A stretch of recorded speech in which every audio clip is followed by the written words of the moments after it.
Voltan must die. It is I, Hawk, the Slayer. Hey folks, Kilt-Man here. Kilt-Man in Hawk the Slayer garb. Yes! Sadly, I have not got the Mindsword. I have many movie swords, many fantastical swords from Gladiator, Troy, Lord of the Rings, Jason the Argonauts. And yet the one sword I really do want is the Mindsword. You can't get it. Anyway, that's the MacLeod from Highlander. Enough of that. Because we're here to talk about Hawk the Slayer. One of the first movies of that big sort of fantasy boom from the early 80s, and 1980 saw Terry Marcel, English, and Harry Robertson, his collaborator.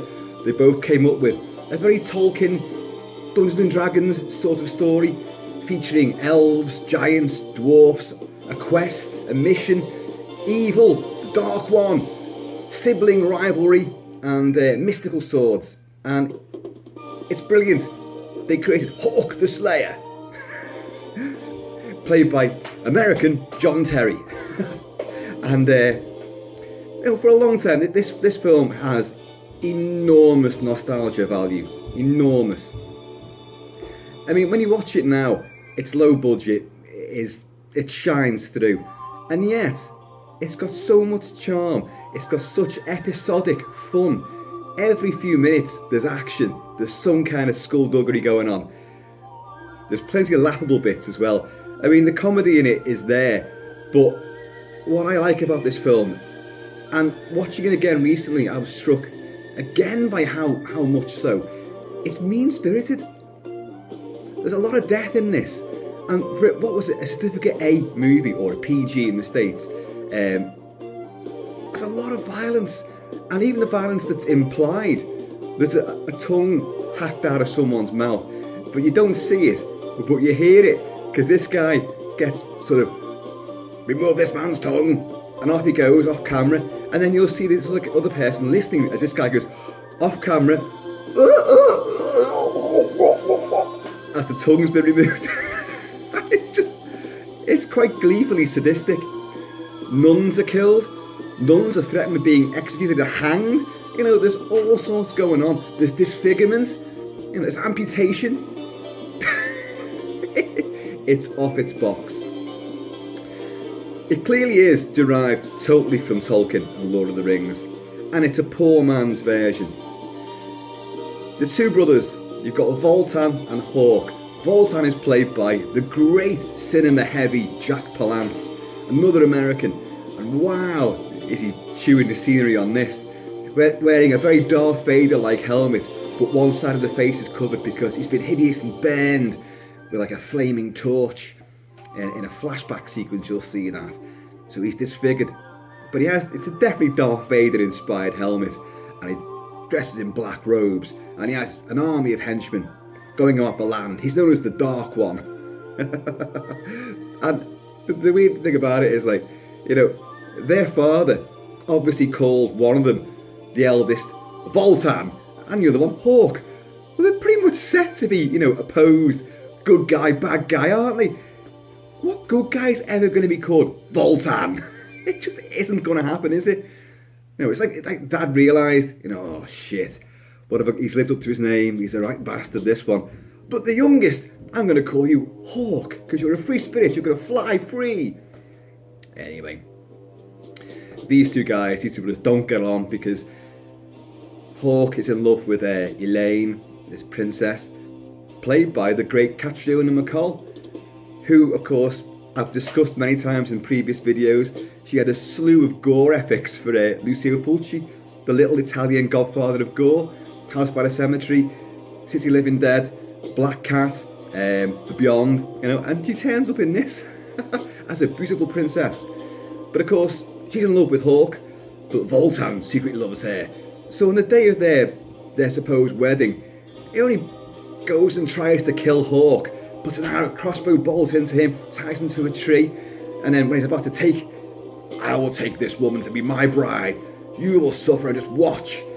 And she manages to pull loose for him, gets a burning stave, shoves it in his face, burns half his face off, rescues Hawk, and they get into a little rowboat and off they go. And then Voltan fires another crossbow bolt into her back. An unarmed woman shot dead in the back. It's all going on in this. So obviously the wedge is driven between these two. And the start of the movie in this dark fairy tale, sort of dark age medieval realm of Blackwoods in, I think, Hertfordshire, where many a Hammer film was shot, not far from Bray Studios. Hammer's real homestead. All their films were shot there, But anytime you see Dracula or a gothic chase in the woods, some poor damsel being victimised by a vampire, it's in the same woods that this film's set in. And Black Park Woods. And so, at the start of this film, Jack Palance kills Ferdy Main, who's their father, because he wants the power of the Mindsword. But of course, Hawk gets there just in time to cradle his dying dad and then be given the last elven or elvish mind stone, and the sword, the hilt, it's a hand. And then they give this sort of glowing orb, the hand opens, whoop, and the orb goes in there and the hand closes over. Dead cheap effect, but I like it. And that means Hawk has a telepathic bond with his sword. It'll fly across distances to his hand, and you'll see this a few times. Of course, now Voltan, as years go on, he has this army, and he's laying waste to the land. He goes into a nunnery, and he takes the abbess, played by Annette Crosbie from, what's it called? Oh, One Foot in the Grave. She's Victor Meldrew's Mrs. Meldrew. And she's the abbess, and she's kidnapped and held to ransom. When the moon is next full, I want 200 gold coins for her. So, yeah. In the meantime, at the start of the film, you've met this other guy called Ranulph, and he's witnessed his entire village being, slain, women and children cut down, hacked to pieces. You don't see this. You just see him staggering, badly wounded, and he arrives on the doorstep of the nunnery. And they bring him in. They can't save the hand. They're going to take the hand off.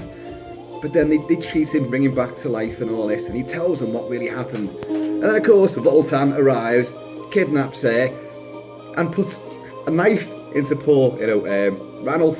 So he's not only lost a hand, he's seen his family get massacred. He's got a knife in him now as well. But the nuns implore him, you're a man of war. Please, you must be able to do something to help us, to get the abbess back. Go to the abbot in the big bloody cathedral up at, it's a matte painting. It's a gorgeous matte painting, but it's quite clearly just a matte painting. And this guy will ride up there with his stump, and he meets Harry Andrews, the great Harry Andrews, who plays the abbot. He says, there's one man who can save the day, who will fight the Dark One. We've heard tell that he's been in the Northern Territories. You may find him, and when you do, give him this, and he gives him a coin. He's like, he'll know what to do. And Ranulph goes like, what's this man's name? And Harry Andrews turns around and goes, Hawk! Cue synthesized disco music. And we see Hawk riding his horse, dressed like this, through the woods. Stunningly great stuff. What follows then is a series of little set pieces, little vignettes, where Hawk will gather together a band of merry men, almost like the Magnificent Seven, except there's only 5 of them. And he will meet Ranulph. Ranulph, having lost a hand, lost his family, got a knife in him. He then falls foul of these bastards, who tie him to a tree and start lobbing axes at his head. Whoever gets the closest wins, This guy doesn't get a break at all. But Hawk will arrive on the scene, and he'll save him. Hawk will also save a witch from being burnt at the stake. And she's not a bad witch, she's a good witch. And she is being persecuted because she tried to help this pig of this farmer, but the pig died. That's because you wouldn't let me finish my magic. You're a witch, we're going to burn you at the stake. Hawk tries to stop him. Oh, you're going to get some company in the fire then. Hawk and his Mindsword take these guys down. The witch then says, because he escorts her to a cave and tries to, rejuvenate her. And in thanks, she says, there's a mission for you. A man is looking for you, a man with one hand. Well, because we're going to find this guy, aren't we? And but you will need others. And he then gets sort of mystically sent to find the giant, the dwarf, and the elf. Now, the giant Gort is played by Bresslaw from the Carry On movies. Now, he's hardly a giant. He's about 6'2", but he's often paired up against the guy that plays the dwarf, Balder the dwarf. I've forgotten his name. I must get his name. Peter O'Farrell. Bolden the dwarf. Peter O'Farrell. And he's played a dwarf in lots of things. Truth be told, he's not really a dwarf. He's just a small fella. I'm only a small guy, and I don't think I stand too much above him. But anyway, he's playing a dwarf. And Bernard Bresslaw is great as Gort. And he's he's playing a hard, sinister, gruff, violent man of action, as opposed to being Sid James' laughing buddy from all the Carry On films. But it works, and he has a bit of banter with Bolden the dwarf. The two they're both greedy, they both want food, but they both try and play off one another. But of course, they'll end up going to be good mates. Hawk has actually served in action with these guys before. You never find out when in these battles of the past and all that. You get no sense of the passage of time really, since Hawk lost Elaine and then rode off into the wilderness to have his own adventures before coming back to meet justice to Voltan. He'll also meet the elfin bowman who's called Crow, and he's great. Little pointy ears on him, little Spock ears, and this guy, he's fantastic with the bow and arrow, obviously. Hawk meets him when this guy's being set up by two charlatans who challenge him to an archery contest, but really they're going to stab him in the fucking back and take all his gold coins. But Hawk steps in and makes sure it's done fairly. And of course, no one's going to beat Crow, who's this fantastic, sharp shooting arrowsmith.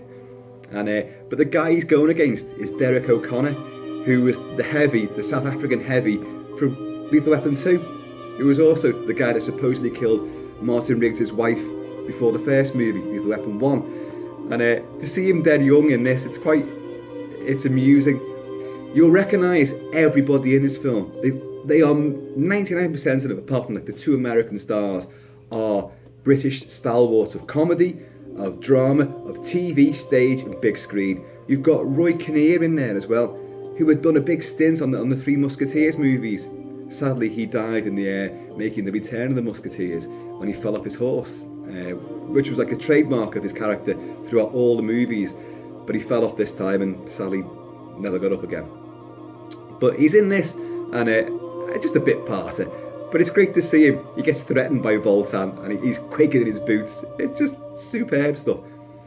But yeah, the guy that plays the elf Crow, what's his name? Ray Charlson. I don't know what else he's been in, but he's great in this. And he has a very strange voice. He speaks kind of like this.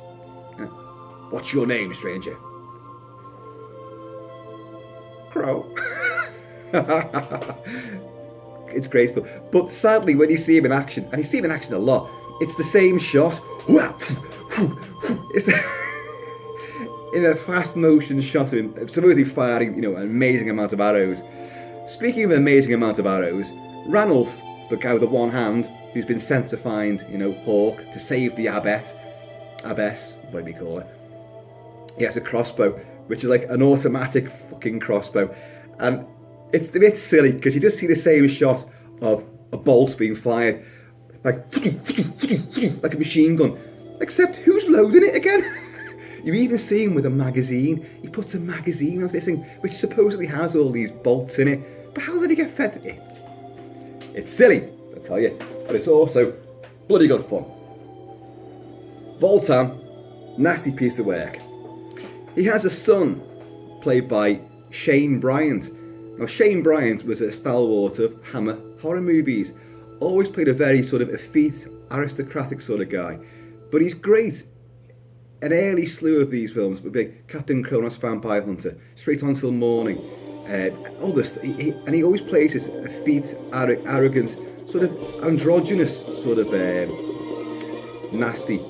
And in this, he's older now, and he's overacting, something that he'd never done in any of the films before, and he's really giving it loads, because he wants to prove himself to his dad. So he even takes charge of a big bunch of Voltan's mercenaries to go and attack, the castle there, the nunnery again.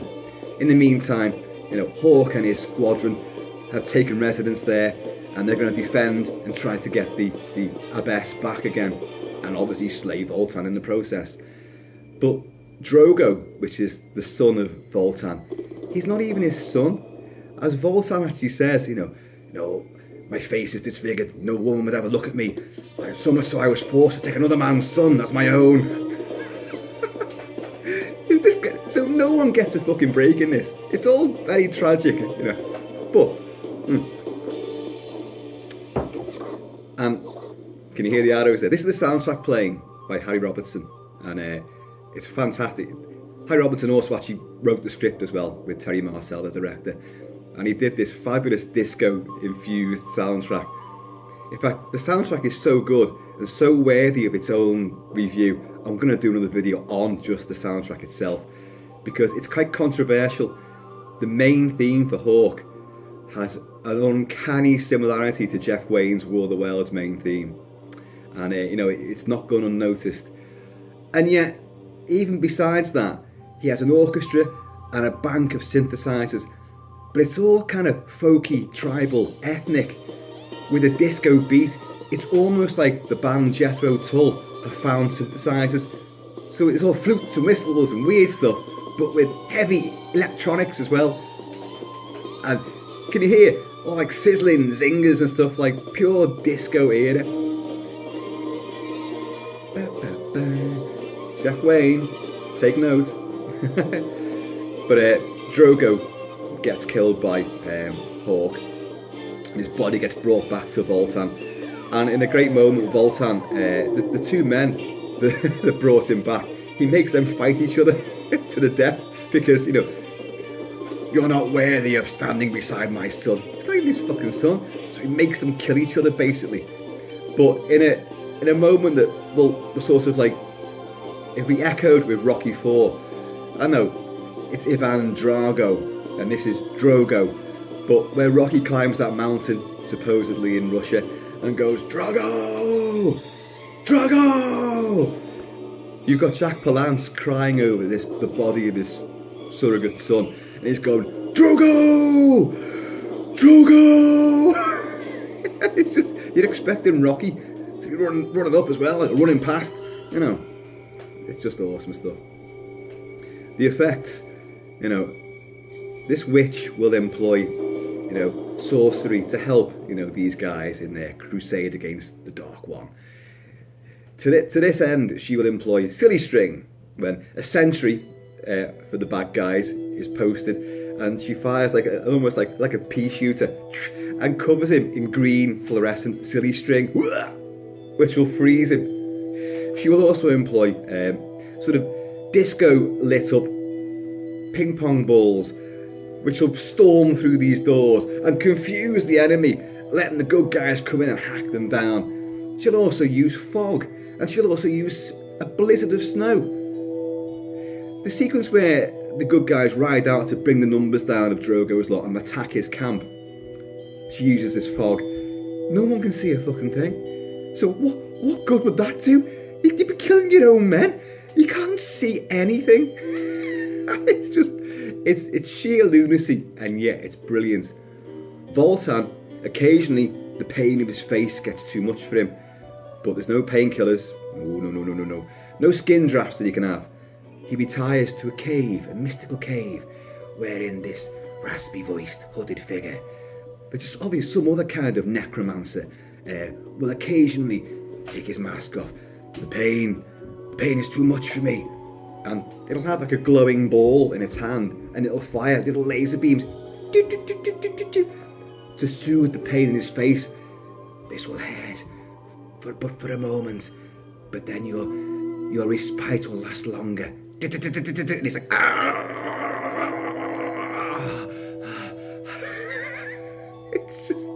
it's so ludicrously insane, but so inventive at the same time. So many things happen in these woods. Seemingly every step you take in the woods, you're going to encounter someone who's been victimised by somebody else. That ransom I mentioned, well, and this is a stupid bit as well, but, hey, let's just go with it. There is a slaver on the banks of the river which runs through this forest, and you see his bunch of slaves. It's a bunch of lily white fellas in nappies who are, chained to a wooden pole. But on that slave boat, there's slave money because people come to buy these slaves. So there's enough coinage there to pay the ransom. So obviously Hawk and his men, ambush this lot, take them all out, and free the slaves. Thing is, what did he want with the money? Hawk says time and time again to the remaining nuns there, Voltan won't keep his promise. And they're going, he will, he's a man of his word. Fuck off. These guys never keep their word, never keep their promise. He's just in it for the money. As soon as he gets it, he will kill the abbess and all of you, and he'll burn the nunnery down to the ground.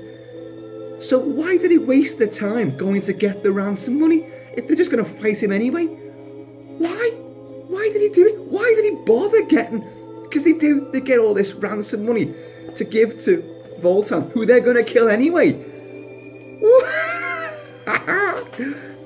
It doesn't matter. It's buffoonery for the sake of adventure. And my God, it works. I saw this flick at the cinema when it first came out back in 1980. In the UK, it got a cinema run. It didn't do well. Let's be honest, it did not do well. Terry Marcel and Hy Roberts definitely had the idea that it was going to be a sequel. They even thought it was going to be called Hawk the Hunter. They were also going to do, maybe for America, a TV series offshoot. It didn't make anywhere near enough money to try to rekindle this. And, that was never going to happen. What's his name? Hy Robertson, the co-writer and score composer. He sadly died a good few years ago, at a very young age as well. But Terry Marcel, even recently, was still trying to get Hawk the Hunter off the ground. Sadly, it never happened. John Terry, who plays Hawk, is alarmingly wooden. And yet, it doesn't matter. It doesn't matter that he's not a good actor. He would go on to play Felix Leiter in The Living Daylights with opposite Timothy Dalton. He would also go on to be in a Full Metal Jacket for Stanley Kubrick. But beyond that, really, he hasn't done a great deal. And although he was a staunch fan of the sword and sorcery genre, and you can tell that he relishes walking around dressed like this, wielding that mighty mind sword, and the fight scenes are very akin to Kurosawa. They use very kendo-like moves, so it's not like Lord of the Rings in that respect. It's not like Troy or Gladiator. They're very sort of operatic, very sort of well choreographed but well announced and advertised moves. But again, that doesn't matter. The violence in it, as I say, is, for a certificate A, it's pretty extreme.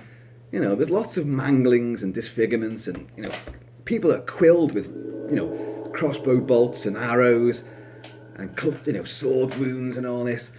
A nun gets stabbed in the back. You've got Elaine, Katrina McCall, gets a crossbow bolt in the back. You get all this sort of incidental mayhem, and it gives it a very sort of mean, aggressive edge, which is very welcome for what's ostensibly a kid's or a family fantasy yarn. Really, it isn't a kid's or a family's fantasy yarn. It's a lot darker than that. This film preempted Conan the Barbarian, Dragon Slayer, Krull. What else would there be? Sword and the Sorcerer. By Excalibur. This was 1980, so this really was a pivotal point. All you'd have before this really was the Ralph Bakshi's animated version of Lord of the Rings, which is very undervalued and underestimated.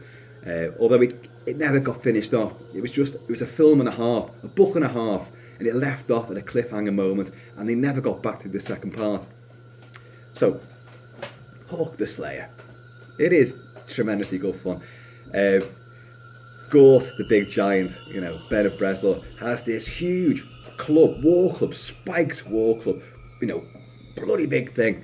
And that slaver, they get him, and they tie one end of, that club is in a cord in his mouth, and he's like, "You talk too much, pig face." And they hoist up this thing above him, and he's staked out on the ground beneath this tree. He says, "If I were you, I'd keep your mouth shut." And he goes, "Ah!" Screams, and this thing comes down, flattens his head. You don't see it, but they all go, "What?" And they watch this thing drop, and you hear the thud as his skull gets impacted. And it's great. It's great stuff. Not all these guys are going to survive this film, And I've just shown another bit. You've got Patrick Magee in there as well, who's part of a brotherhood of kind of weird chanting monks, and they've got Voltan the dwarf tied to a raft, floating out on the river, and they're saying, "Silence, ugly one, we are now going to purify you in the waters of this holy river." And they're firing, like Viking style, flaming arrows at this bloody raft. Obviously, Hawk will turn up to save the day and free him. And in a neat little turn on, Gollum, Voltan, will then use his whip to catch a fish out of the river, and then he eats it whole, his little tail in the end, and just grins.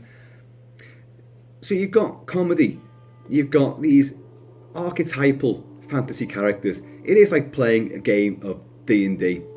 Giant, dwarf, elf, hero, warrior, sorcerer, they're all there. But in a nice little moment of pathos, both Voltan, the dwarf, and the elf talk about they're the last of their kind. Voltan talks about the Iron Hills, but sadly they are no more.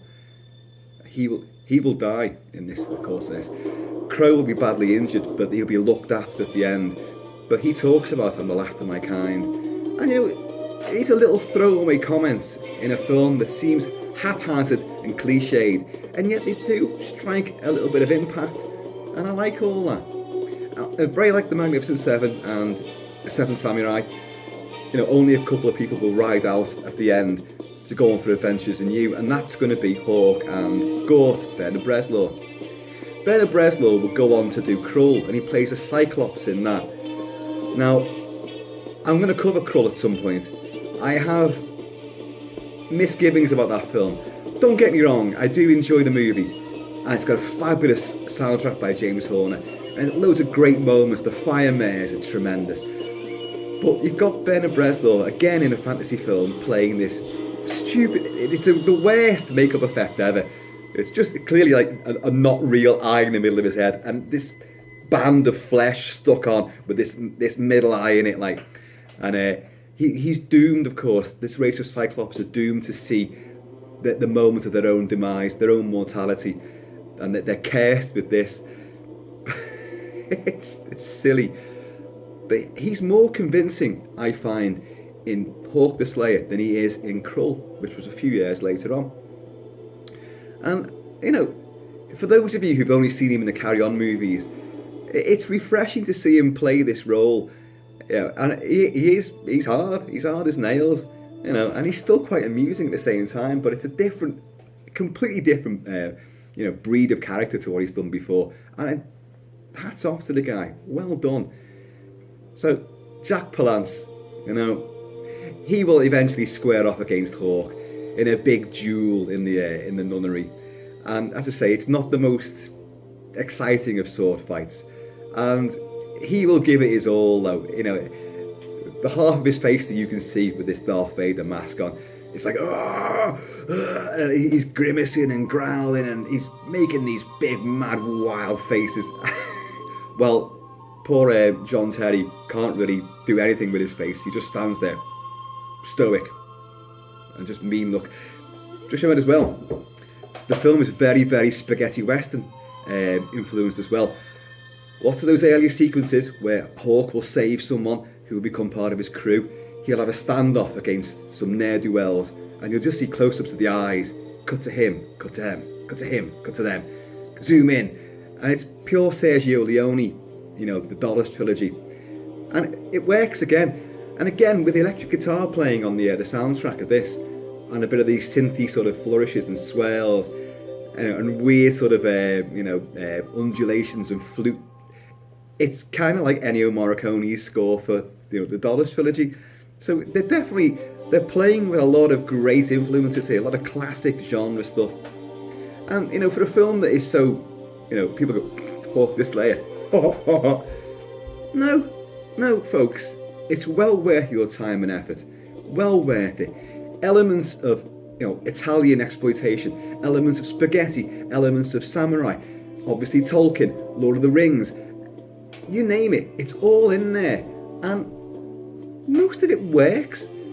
Plus, you've got to get on board for it. You've got to, you know, go along for the ride. It is ludicrous, it is buffoonery, it is pantomime. Voltan is pure boohissery.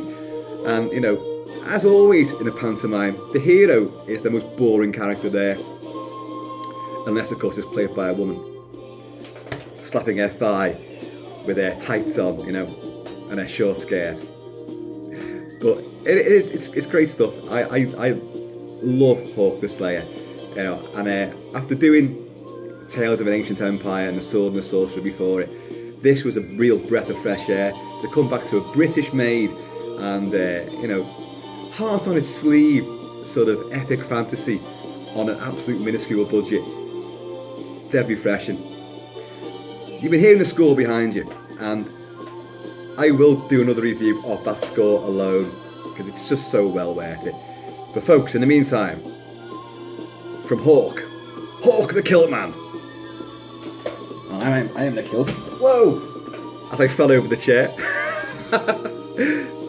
Folks, please like, share and subscribe this Kilted Mayhem, and I'll be back with more craziness. In the meantime, I'm going to see y'all later. Voltan must die.